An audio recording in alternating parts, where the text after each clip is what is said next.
Falcons right now are number 1 in the NFL in total defense, number 2 in total offense. We're living in a bizarre number world. 1 in rushing defense, and we had another perfect weekend for the 3 local football teams. And I know a lot of people are going to say Athens isn't local. It's in the state of Georgia. There's a lot of Georgia fans in Metro Atlanta, a lot of Georgia graduates. I so feel relax. celebratory today. Well, everybody is celebratory at Georgia Tech, and after last night with the Falcons. Well, here's what I would say to that. There were way too many Mondays when we came in and said, oh, we were 0 for 3.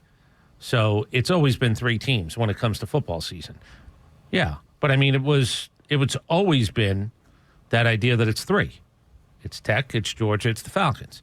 So if it was in bad times or not good times, 3, in better times, as in 2 weekends where we get to come in and say 3-0, it's a 3. I'm not dealing with maps. I'm not dealing with ways. How far away do you have to say that you're part of it? It's not like I live in Brookhaven. You know what we did? I don't know, a few years ago. We emancipated ourselves. Like, we declared ourselves our own country. And then people wanted you to run for mayor. Right. But I think you still may do eventually. I might. But I don't even know what it... Like, I would drive by in my neighborhood and I would see, like, just on yards, those things that you put up, it would just say yes. And another yard would just say no. And somebody would be like, what do you think about this? I don't know. I have to give it some more thought. No. I didn't even do that. I don't know.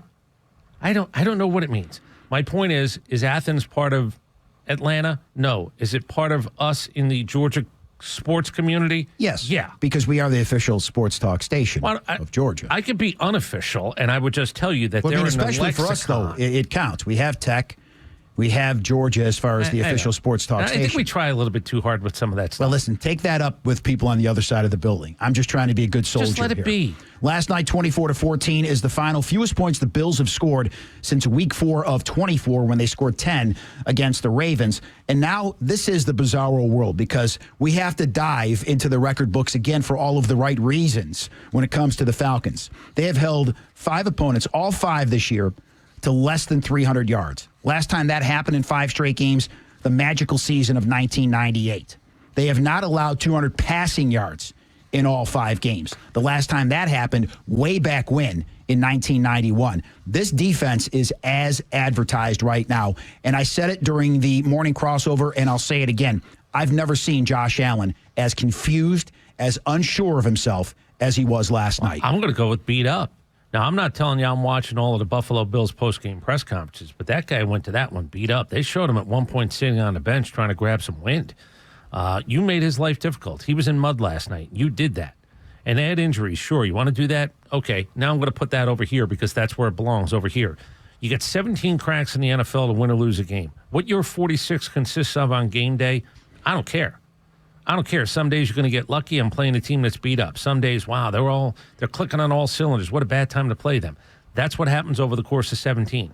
The Buffalo Bills got manhandled last night. And again, if there was a team award, an offensive team, a defensive team in the NFL this week, I'm not so sure the Falcons wouldn't be the defensive team of the week in the NFL. And after the game, D'Angelo Malone, who had the late pick to ice the game, got a game ball, as did from Raheem Morris, the entire defense. Yeah. So I think he would agree with that assessment. Here is Raheem Morris talking about his team's defensive effort last night. They went out and executed their game plan. They did a great job.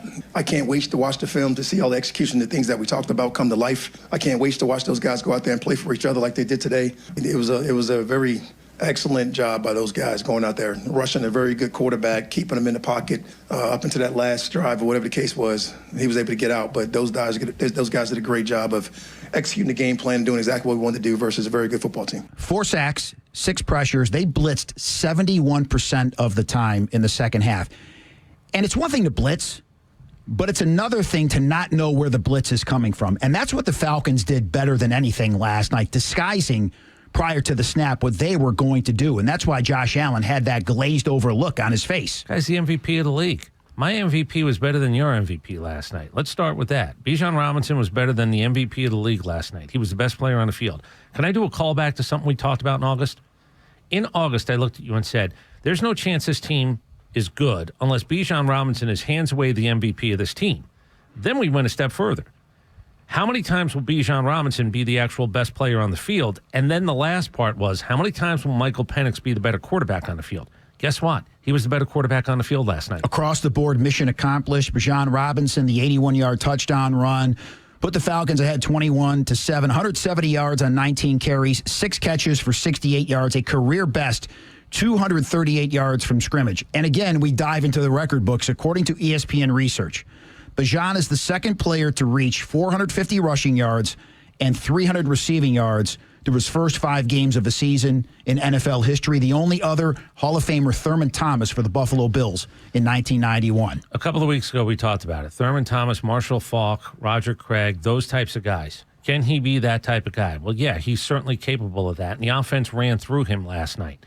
The fact that Drake London had what he had, the fact that Bijan Robinson had what he had, the only thing that sort of fell a little bit short, that felt like you should have put up 35 or more. It felt like the type of night, but you didn't need it. Why? Because your defense was that good. And I'm telling you, Josh Allen was beat up. When Dan Quinn first got here from Seattle, I remember the conversation. I watched Seattle in that 2-year run, and when you played Seattle the next week, you lost. Now, I'm not telling you the Falcons' defense is at that point yet, but this looks like the type of defense that you might lose twice. You might lose when you play the Falcons, and you're going to be beat the hell up playing in your next game, which means you might not be good enough to win the next one. Chris, I don't even know who Sam Roberts is, but Sam Roberts had a sack last night for the Falcons. I don't know who he is. Sounds like a witness protection name. I saw him get the sack. Sounds and like I a guy said, you're putting somewhere in Scottsdale, Arizona, and you just say, shh, don't talk to I think him. there's a guy that does a wrestling podcast. His name is Sam Roberts. But where's number 99? I saw him get the sack, and I said, that's interesting. I don't know who that person is. But Josh Allen found out who he was. Well, this is also, I talked about Nate Ollie. Ulbrich had a reputation. He did some things and he did some things, and what are you going to do with this group? I love the fact that all his defensive players look like they love playing football. I think Nate Ollie was a big addition. We haven't really talked about him yet, but the idea that you're going to be told, I can make you better. Do you want to be better? Then the guys behind you, the linebackers, are going to be better because you're better. And you know what's going to happen to your DBs? All of them. When you're in 4, when you're in 5, when you're in 6. They're going to have a chance to be better, too. Man, did that play out last night. Back to Bijan Robinson. There was a movie back in the 90s called Big Trouble in Little China. Kurt Russell was in it. And at the end, when they get to fight the villains, they take this magic potion, and it makes them feel invincible. And Bijan Robinson was asked after the game, did he feel invincible to a certain extent? Like, it's just, when you're playing good in the moment, like, that's how it is. So, I don't want to be the guy that's saying, I can't be stopped or I'm gonna stop. Like, that's not who I am. Like, I got to continue to get better every single day. I have to continue to get better every single game, because when you start thinking like you can't be stopped or you're the best player, like then that's when you start playing bad. That's when you start not giving full effort for your team and you don't even know it. So that's like in the back of my head, and I'm gonna keep on striving forward so I can be the best I can every single day for the guys. And it doesn't happen on every play, but it seems like, Chris, on almost every play, Bijan Robinson is this close to doing what he did on that 81-yard run. That's how explosive he is. He kind of at times looks like that college highlight guy, the Billy Sims highlight package, or the high school kid who's just a tick better. I played against a guy named Kenny Jackson. And I'm just telling you, 40-plus years later, I think back and I go, oh, that guy was just different. There are some guys that are just a little bit better than the better guys on the field. You got to be 1% of 1% to play in the league. Then there's that guy, that group of guys, small, but they might be 1% better than that. I thought he was asked, do you feel invisible? As in, nobody sees you until you're 30, 40 yards downfield. I think at the end of that answer, though, he winked right at the camera. He got caught on that 81-yard run, but you best believe that defensive back wasn't going to make that tackle. He wasn't going to get it brought down again and have his chops busted like they got busted when he got caught from behind. I don't want to get into this again.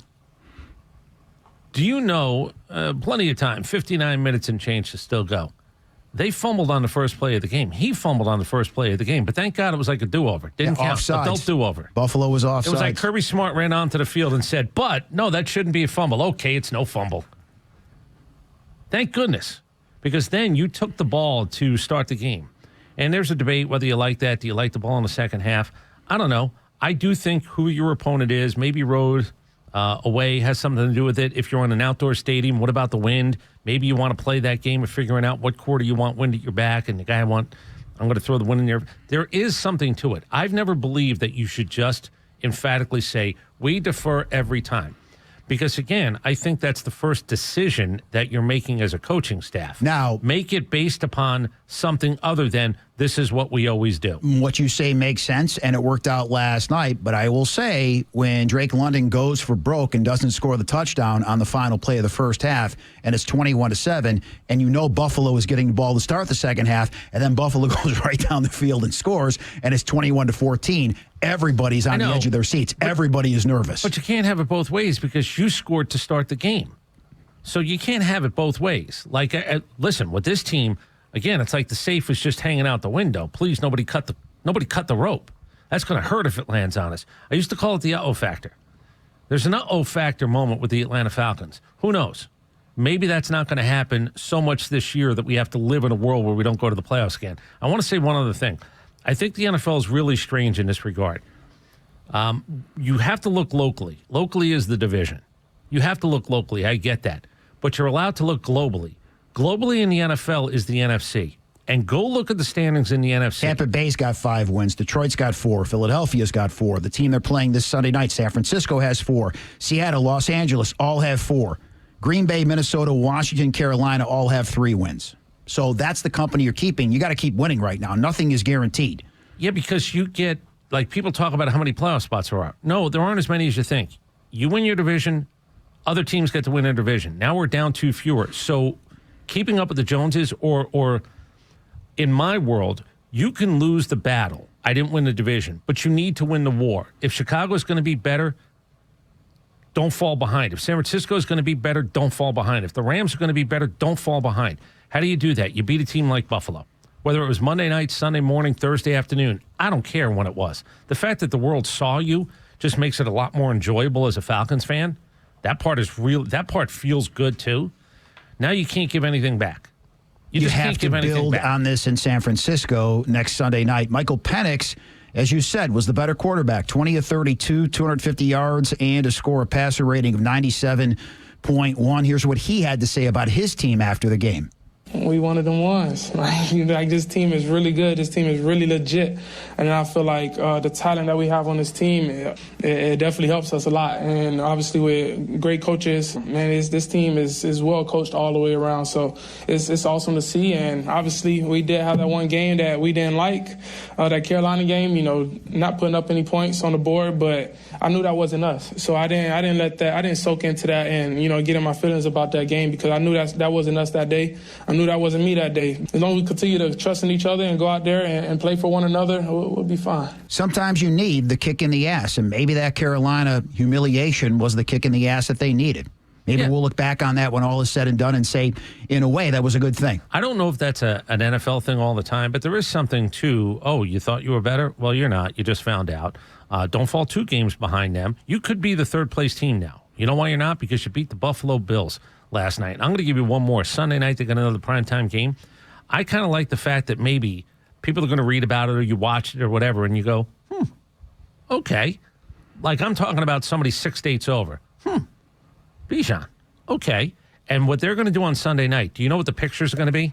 Christian McCaffrey, Bijan Robinson, and a relationship is going to be talked about. There'll be an interview. I don't know if both of them will sit down, but they'll certainly splice. Why did you go out to see him? Because he does the types of things that I want to do.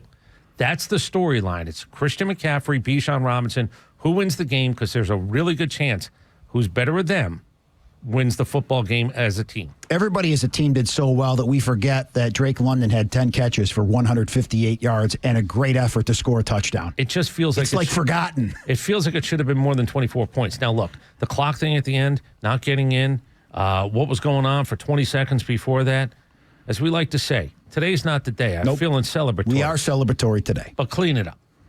For the love of God, for the love of everything that is holy, just clean it up. Please, we've had enough practice at this. Let's prove we're better at it.